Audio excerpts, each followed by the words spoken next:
খুব আশ্চর্য লাগছে যে যা যা বক্তব্য শুনলাম সে বক্তব্যতে মনে হচ্ছে পুলিশের ফায়ারিংয়ে কম লাগছে এদের এদের সিভিলিয়ান ড্রেসে হাতের 7.62 আপনারা নিজে দেখছেন 7.62 মানে 7.62 রাইফেল।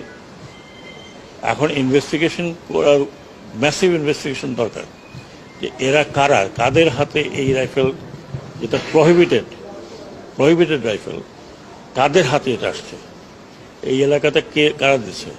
এখানে শটগানও আছে।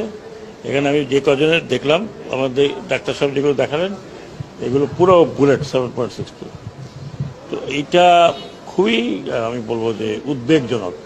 একটা পুলিশের হাতে আছে, ইউনিফর্ম তার হাতে আছে, কিন্তু সিভিল ড্রেসে কারা আনসার এলাকাতে গিয়ে, তারা বাইরেও হয় নাই, তারা কিন্তু আনসার গেটের মধ্যে তাদেরকে এরকমভাবে ফায়ার করছে। আরও নাকি এখানে তো মাত্র 7-8 জন ওদের আনসার যে হসপিটাল ফ্যাসিলিটি সেখানেও আছে।